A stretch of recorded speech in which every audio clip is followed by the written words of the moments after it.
quick thank you to my Patreon members listed on screen, and a special thank you to the virtual pilots of the Flying Tin Cans group who conducted most of the flying scenes in this video.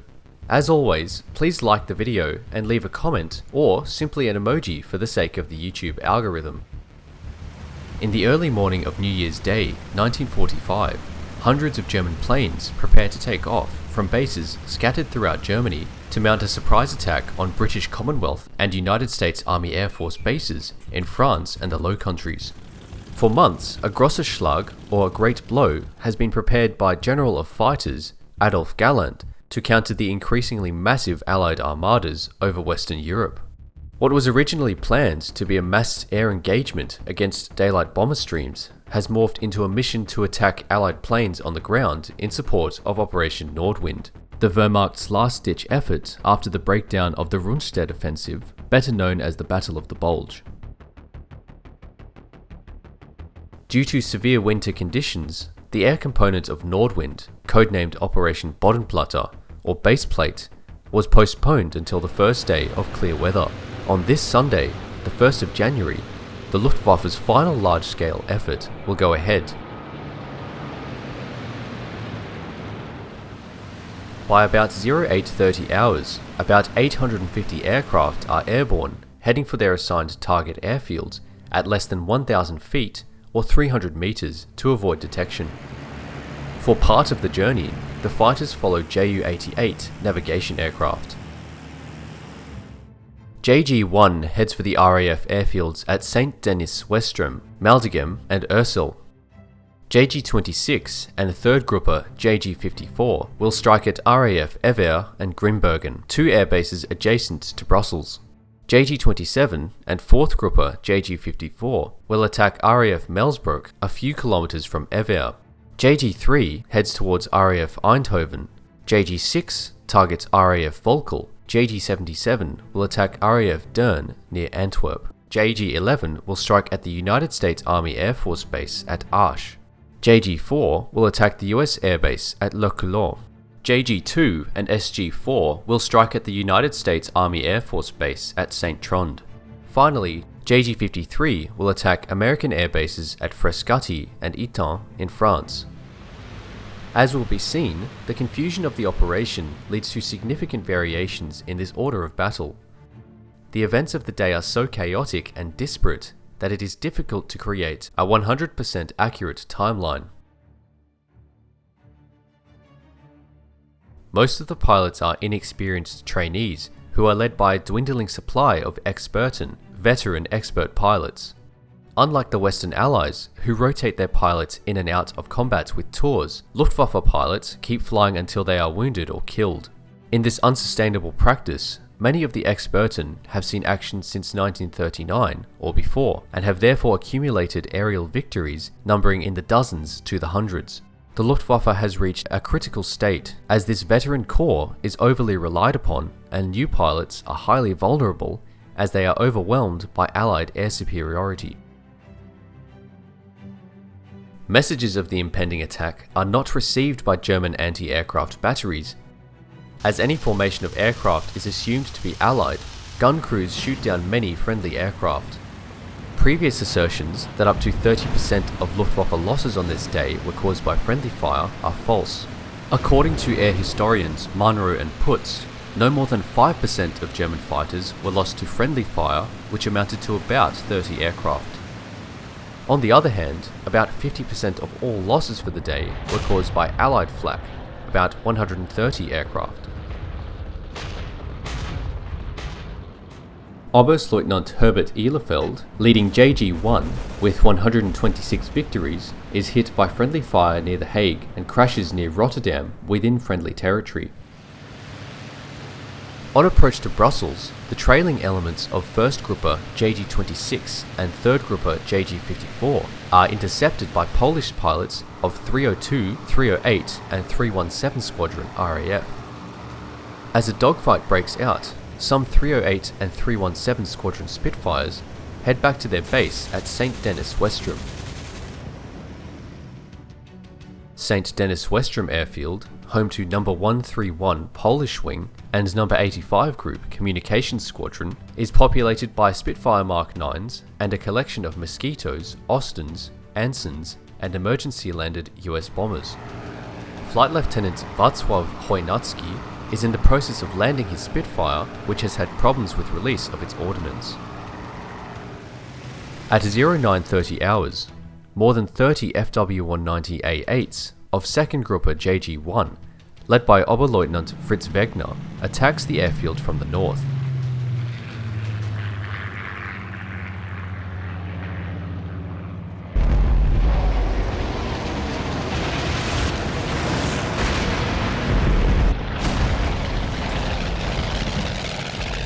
Chojnacki is caught as JG-1 sweeps across the airfield.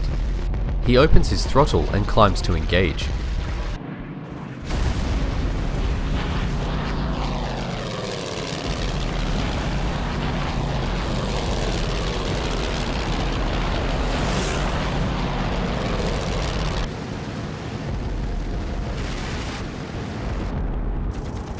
The Gruppe's attack is accurate and successfully destroys many aircraft on the ground. Chojnacki destroys a Fokker-Wulf, likely flown by Feldwebel Karl Hahn, who crashes on the airfield. Chojnacki is shot down and killed moments later. Hauptmann Georg Hackbarth, acting leader of 1st Gruppe JG-1 with 30 victories, is shot down and killed by Flight Lieutenant Stanovsky. He crashes into a flower shop in Ghent. More Spitfires of 308 Squadron appear over the base, including Flying Officer Tadeusz Schlenkia, who shoots down an FW-190 flown by Unteroffizier Gerhard Behrens. He recalled, "I fired 2 long bursts with cannon and machine gun. After the second burst, the enemy aircraft disintegrated and the FW-190 rolled over onto its back and crashed."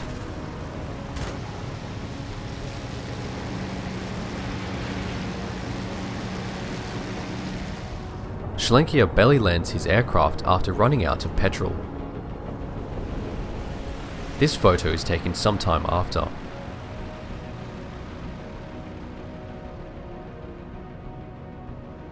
At Maldegem, home to about 36 Spitfire Mark 9s of 349 Belgian Squadron and 485 New Zealander Squadron, 1st and 3rd Gruppe JG-1 attacks.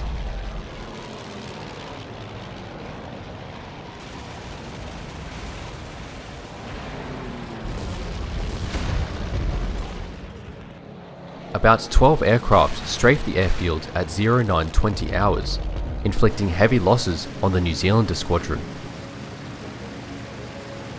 Oberfahrenreich Wilhelm Ade remembered, "Strafing the airfield, I fired at the parked aircraft, achieved some hits at some of them, and pulled up again. There was a considerable mix-up over the airfield, and aircraft of 1st Staffel, and even of 2nd Gruppe, mixed with my swarm." At Maldegem, 15 Spitfires are destroyed. At St. Denis Westrum, 30 Spitfires are destroyed, and 7 force land after running out of petrol. At Ursel, only 6 aircraft are destroyed. Out of roughly 70 aircraft, JG-1 loses 29 aircraft and 4 are damaged, with 25 pilots being killed or captured. The wing loses more than 40% of its strength, and as such, the attack should be considered a hollow victory. Meanwhile, 26 Messerschmitts of 3rd Gruppe JG-53 are intercepted by more than 15 Thunderbolts of the 367th and 366th Fighter Squadrons.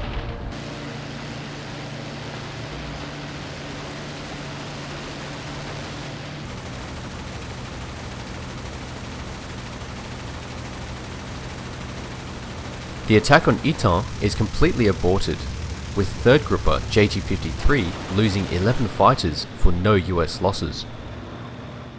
White 13 of 4th Gruppe JG-53, flown by Unteroffizier Herbert Maxis, attacks American anti-aircraft positions in the Kassel area. After being brought down by flak, Maxis is shot as he exits his Messerschmitt, with a series of photographs documenting the event soon after. 2nd and 3rd Grupper JG-26 and 3rd Grupper JG-54 reached their target airfield at Ever, home to No. 127 Wing RCAF. Some 40 plus Spitfire Mark 16s of 403 and 416 squadrons and miscellaneous transport and bomber aircraft are based here. 8 Spitfire 16s line up to take off. The first 2 are flown by Canadians Pilot Officer Stephen Butt and Flight Sergeant Keith Lindsay.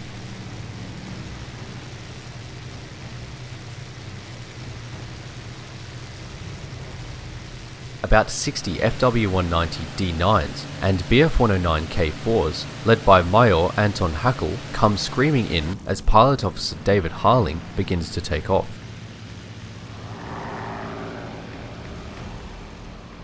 The rest of the Spitfire pilots abort their takeoff and jump from their aircraft as JG-26 and JG-54 strafe the airfield.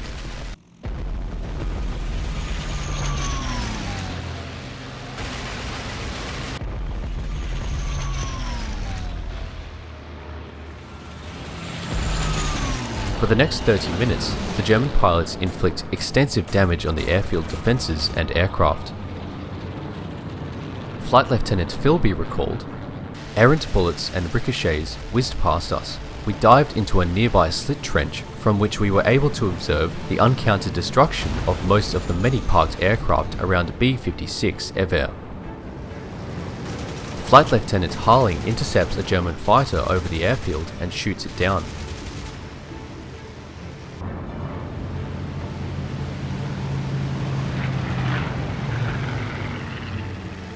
However, he is shot down and killed over Brussels minutes later.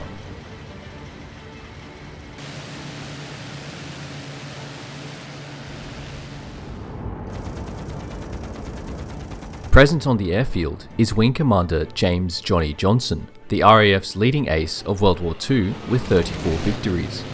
He remarked that the accuracy of the attackers was atrocious, but the results of the battle are not entirely congruent with this opinion. Like Ever, Melsbroek is one of the most densely populated airbases in Allied territory, with 180 aircraft on the ground according to Munro and Putz, B-25 Mitchell squadrons, photo reconnaissance Spitfires and night harassment Wellingtons are lined up all around the field. As the attack on Ever rages, JG-27 and 4th Grupper JG-54 approach Melsbroek, led by Major Ludwig Francisquet.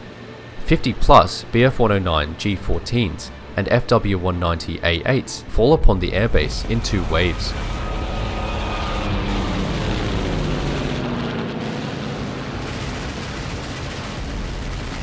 Oberleutnant Emil Klad recalled, "Without hesitation, everybody dove down on his prey as they arrived over the field. After the 3rd run, the airfield was so covered in smoke that I was amazed that there were no mid-air collisions."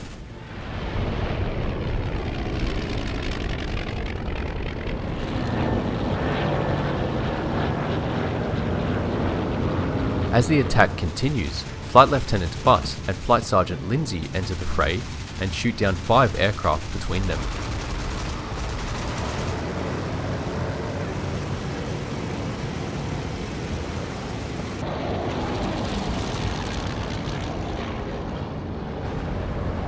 Their success is added to by Flying Officer Mackenzie Reeves, who, returning from a sortie with Flight Lieutenant Richard Reeves, also shoots down 2 fighters.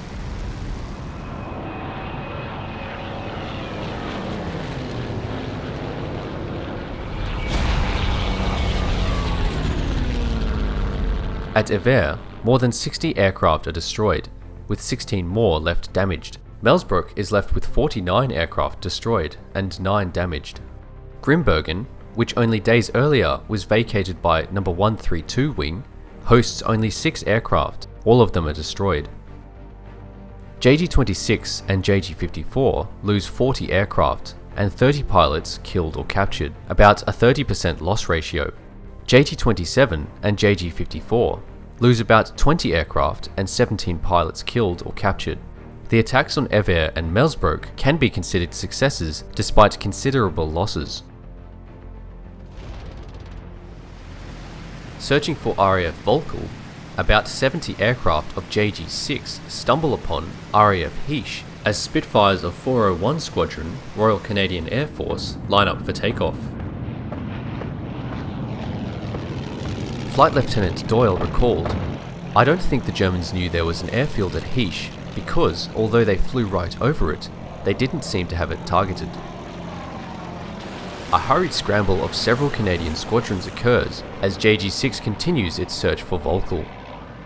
While some of the Luftwaffe aircraft now return to base, more airfields are about to find themselves under attack. Operation Bodenplatte is far from over. Thanks for watching. If you made it this far, consider subscribing to see more content like this.